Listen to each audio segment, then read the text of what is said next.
필기 준비를 하시기 바랍니다. 서강대학교 2017학년도 수시논술 경제, 경영계열 문제 1번 보겠습니다. 문제 1번에서는 수탁이 출제되는 무임승차와 공유지의 문제를 역시 또 한번 출제를 하고 있고, 다양한 제시문에서 키워드를 이렇게 추출한 뒤 이것을 유추해서 전체적인 주제를 유기적으로 결합해내는 그러한 서강대 특징을 그대로 유지를 하고 있습니다. 따라서 학생 여러분들은 각 제시문의 키워드를 모조리 다 추출한 뒤 이것을 결합해서 문제 그리고 대책 이런 식으로 그 키워드를 다 활용하는 답안을 작성하셔야 될 것이고, 무척 많이 나온 주제입니다. 배경지식에 게임이론 두 번째가 이렇게 탑재되어 있는데, 이 배경지식은 경희대 2009학년도 기출문제를 그대로 올려놓은 겁니다. 문제를 보지 않고 듣더라도 충분히 이해할 수 있는 만큼 한 번쯤 들어두시게 된다면 이 문제와 배경지식의 경희대 문제가 거의 완벽하게 동일한 문제라는 사실 학생 여러분들 알 수 있을 것입니다. 제시문의 키워드를 토대로 서술 방향 확인하겠습니다.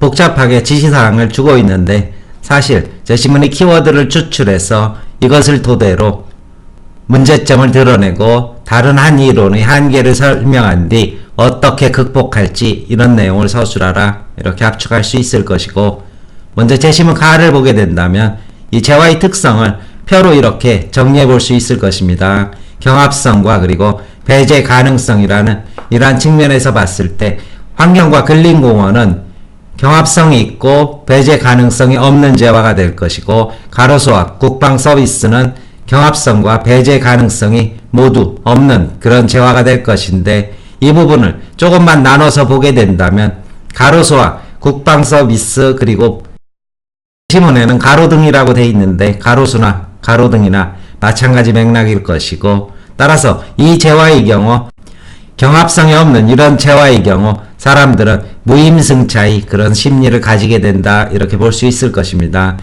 크게 보면 다 무임승차와 공유주의 비극이지만 조금 더 세분해서 보게 된다면 이 경우가 무임승차의 심리가 더 강해지는데, 왜냐하면 자신 어떻게 군대를 안 가고 미국 국적을 취득하면서 국방은 누가 지켜주기를 바란다, 다른 이가 지켜주기를 바란다, 나는 가로등을 세우는데 돈을 내지 않고 혜택만을 누리고 싶어 한다.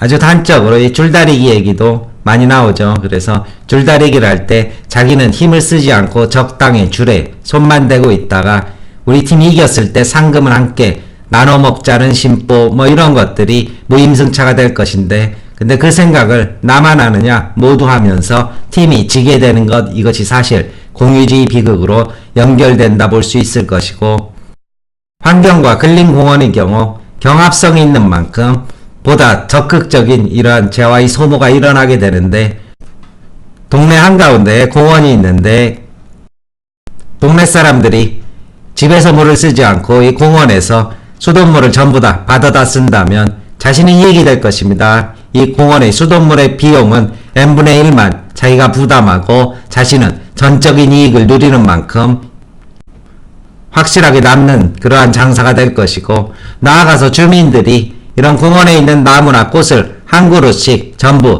다 뽑아서 집으로 가져가게 된다면 공원 자체가 이렇게 썰렁하게 황폐화가 될 것입니다. 이것이 바로 공유주의 비극으로 이어지게 된다. 이 부분을 제시문 가에서 잡아주시고 난 뒤 이 두 개념, 즉 공유주의 비극과 무임승차라는 두 개념으로 일단 전반부 제시문을 바라보게 된다면, 일단 제시문 나는 무임승차를 보여줍니다. 목마른 놈이 우물을 판다. 나는 기다렸다가 그 우물이 완성이 되면 물만 떠다 마시겠다. 고생은 내가 하거라.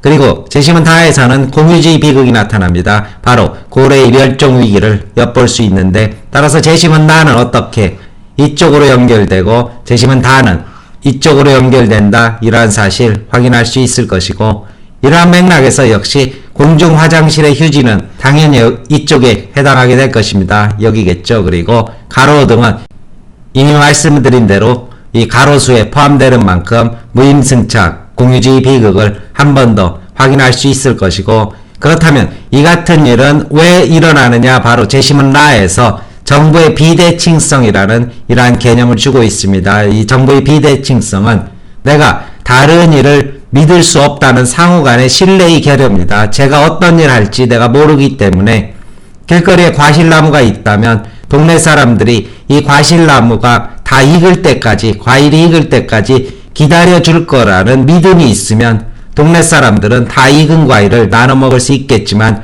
그러한 믿음이 없고 나는 기다리더라도 제가 언제 따먹을지 모른다는 그러한 정부의 비대칭성 때문에 그 과실나무는 익기도 전에 열매가 전부 잘려나가고 동네 사람들은 결국 익지도 않은 시금털털한 과일을 먹어야 되는 것, 이것이 바로 정부의 비대칭성이고 이것은 구성원 모두의 손해로 돌아가게 된다. 따라서 이쪽 제시문에서 정부의 비대칭성에서 비롯되는 무임승차와 그리고 공유주의 양상을 지적하시고 난 뒤 따라서 이 같은 측면에서 보면 개개인이 자신의 이익을 열심히 추구했더니 공익이 올라가는 것이 아니라 다 같이 함께 망하는 이런 공유주의 비극과 사회 전체의 비용이 발생하게 되더라. 따라서 이것을 막기 위해서 정부가 개입하는 방안을 제시문 아에서 유추할 수 있는데 이 경우 사회적 비용이 발생하게 됩니다. 따라서 전체적으로 공동체의 유지 비용이 끊임없이 들어가는 이런 신뢰의 사회적 비용이라고 합니다. 이것이 들어가는 만큼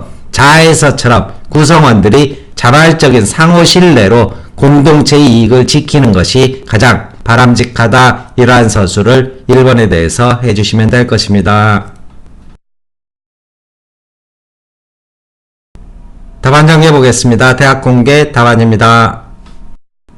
1번 답안입니다. 가는 일반적 재화나 서비스와는 다른 특성을 지니는 공공재와 공유자원에 대한 설명을 하고 있다. 공공재는 비배제성과 비경합성이란 특징을 동시에 그자가 빠졌죠. 특징을 동시에 가지고 있는데 사람들은 대가를 지불하지 않더라도 공공재로부터 동일한 혜택을 누릴 수 있다. 이로 인해 무임승차와 같은 행동이 생기며 결과적으로 공공재 공급 부족이라는 문제가 발생한다.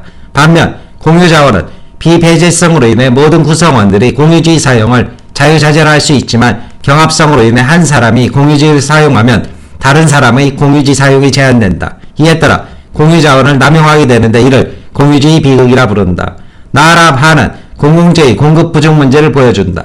우물, 가로등, 목초지 관리 활동 혹은 서비스는 누구나 혜택을 누릴 수 있지만 한 명이 혜택을 누린다고 해서 다른 사람이 누릴 수 있는 혜택이 없어지는 것은 아니다. 이 때문에 사람들은 무임승차를 하려 하고 결과적으로 공공재의 공급 부족 문제가 나타난다. 반면 다만은 남극의 고래, 공공화장실의 화장지는 비배제적이면서도 경합적인 공유자원이며 해당 짐원들은 공유자원이 고갈되는 공유지 비극의 문제를 보여준다.